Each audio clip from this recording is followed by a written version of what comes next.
గత కొన్ని రోజులుగా తెలుగు ఇండస్ట్రీకి సంబంధించి ప్రధానమైన కీలక అంశాల మధ్య వార్ కొనసాగుతుందని చెప్పుకోవచ్చు. పవన్ కళ్యాణ్ ప్రధానంగా 3 రోజుల కిందట ఒక లేఖ విడుదల చేసినప్పటి నుంచి కూడా ఒక ఉత్కంఠ అయితే మాత్రం తెలుగు ఇండస్ట్రీలో ముఖ్యంగా నెలకొందని చెప్పుకోవచ్చు. ఇలాంటి తరుణంలో ప్రొడ్యూసర్స్ ప్రత్యేకంగా ప్రెస్ మీట్స్ కూడా నిర్వహిస్తున్న పరిస్థితి నెలకొంది. అల్లు అరవింద్ ముందు నిర్వహించారు, తర్వాత దిల్ రాజు నిర్వహించారు. ఇలాంటి తరుణంలో పవన్ కళ్యాణ్ మరొకసారి ట్వీట్ చేశారు తాజాగా కాసేపటి కిందట. ఇది కూడా ఒక సంచలనంగా మారిందని చెప్పుకోవచ్చు. ఇలాంటి విషయంలో జనసేనకు సంబంధించిన నేతలున్న వదిలిపెట్టేది లేదు అన్న విధంగా ఆ విషయాన్ని పవన్ కళ్యాణ్ ప్రస్తావిస్తూ మాట్లాడారు. పవన్ కళ్యాణ్ ఏం చెబుతున్నారు, ఆ పోస్ట్ వేదికగా ఏముంది, అందులో విషయాలు ఏమున్నాయి ఒకసారి చూసే ప్రయత్నం చేద్దాం. ప్రధానంగా ఈ టిక్కెట్లు పెంపు కావాలంటే ఫిలిం ఛాంబర్ ద్వారానే ప్రభుత్వాన్ని సంప్రదించాలి అంటూ డిప్యూటీ సీఎం పవన్ కళ్యాణ్ అయితే మాత్రం స్పష్టం చేసిన పరిస్థితి నెలకొంది. ఖచ్చితంగా ఈ విషయంలో తన సినిమాకి ఇదే వర్తిస్తుందన్నారు. తన సినిమాకైనా సరే ఇదే వర్తిస్తుందని తెలియజేశారు. థియేటర్ నిర్వహణపై సినిమాటోగ్రఫీ కందులు దుర్గేష్ కూడా ఈ మేరకు ఆదేశాలు జారీ చేసినట్లుగా తెలియజేశారు. థియేటర్ల బంద్ నిర్ణయం వెనక ఎవరున్నారో విచారణ చేపట్టాలన్నారు. జనసేన వాళ్ళు ఒకవేళ ఉన్నా ఉపేక్షించేది లేదు అంటూ పవన్ కళ్యాణ్ పేర్కొన్నట్టు తెలుస్తుంది.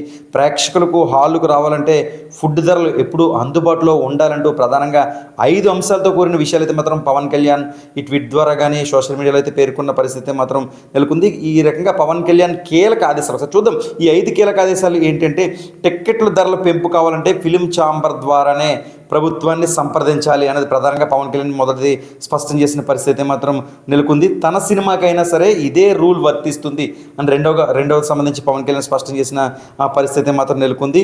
ఈ థియేటర్ నిర్వహణపై సినిమా ఫోటోగ్రఫీ మంత్రి కందుల దుర్గేష్ ఈ మేరకు ఈ ఆదేశాలు జారీ చేశారు అని కూడా పేర్కొన్నట్లుగా తెలుస్తుంది. థియేటర్ల బంద్ నిర్ణయం వెనక ఎవరున్నారో విచారణ చేపట్టాలి అనే 4వ అంశం కూడా ఇప్పుడు పవన్ కళ్యాణ్ మాట్లాడినట్టుగా మనకి అర్థమవుతున్న పరిస్థితి నెలకొంది. జనసేన వాళ్ళు ఉన్న ఉపేక్షించొద్దు అంటూ 5వది పేర్కొన్న పరిస్థితి నెలకొంది. ప్రధానంగా థియేటర్లకు ప్రజలు రావాలంటే ఫుడ్ ధరలు ఎప్పుడు అందుబాటులో ఉండాలంటూ కూడా పేర్కొన్న పరిస్థితి మాత్రం నెలకొంది. ప్రస్తుతం ఈ థియేటర్ నిర్వహణపై పవన్ కళ్యాణ్ అయితే మాత్రం ఇలాంటి ఆదేశాలు జారీ చేసిన పరిస్థితి మాత్రం నెలకొంది. జూన్ 12న పవన్ కళ్యాణ్కి సంబంధించి హరిహర వీరమల్లు సినిమా రిలీజ్ కాబోతున్నట్లుగా కూడా మనకి సమాచారం ఉంటుంది. ఇలాంటి తరుణంలో తెలుగు ఇండస్ట్రీకి సంబంధించి గత వారం రోజులకి అయితే మాత్రం కొన్ని పరిస్థితులు ఒకరి నుంచి ఒకరికి అర్థం కాని పరిస్థితి అయితే మాత్రం నెలకొన్నాయి. పవన్ కళ్యాణ్ అన్న వెంటనే పవన్ కళ్యాణ్ కరెక్ట్గా మాట్లాడారు. ఆ ప్రొడ్యూసర్స్తో నాకు సంబంధం లేదు అన్న మాదిరిగా అయితే మాత్రం అల్లు అరవింద్ ప్రొడ్యూసర్ ప్రత్యేకంగా మీడియా సమావేశం నిర్వహించి పేర్కొన్నారు. ఆ తర్వాత దిల్ రాజు కూడా ఒకరోజు గ్యాప్లోనే దిల్ రాజు కూడా ప్రొడ్యూసర్ మీడియా సమావేశం నిర్వహించిన పరిస్థితి మాత్రం నెలకొంది. పవన్ కళ్యాణ్ మాకు అన్న లాంటి వారు, ఆయన అంటారు ఏం పర్వాలేదు, మాకు పెద్దన్న, మేము పడతాం, మేము వెళ్ళకపోవడం తప్పే అన్న మాదిరిగా దిల్ రాజు కూడా మాట్లాడిన పరిస్థితి మాత్రం నెలకొంది. మళ్ళీ పవన్ కళ్యాణ్ ఈ విధంగా ఆదేశాలు జారీ చేశారు. ఏదేమైనా థియేటర్లకు సంబంధించి ఏపీ కావచ్చు, తెలంగాణ కావచ్చు, సామాన్యుడు థియేటర్కి వెళితే టిక్కెట్తో సంబంధం లేకుండా రెండవది అంటే స్నాక్స్, ప్రధానంగా కూల్ డ్రింక్స్ కావచ్చు, సమోసా కావచ్చు, అక్కడ అమ్మే స్నాక్స్ కావచ్చు, వాటిల్లో నిలువు దోపిడీ జరుగుతున్నది అనేది ఒక ప్రధానమైన ఆరోపణ అనేది ఈ మధ్య కాలంలో ఏపీ తెలంగాణలో ఎక్కువ రేట్లు ఉన్నాయని కూడా చెప్పుకోవచ్చు. ఎందుకంటే సాధారణంగా ఒక సమోసా అన్నది 10 రూపాయల మించి ఎక్కడ అమ్మకాలు బయట జరగవు. కానీ థియేటర్లో తినాలంటే ఖచ్చితంగా 30 రూపాయలు ఇవ్వాల్సిందే. ఆ రకంగా అమ్ముతూ ఉంటారు.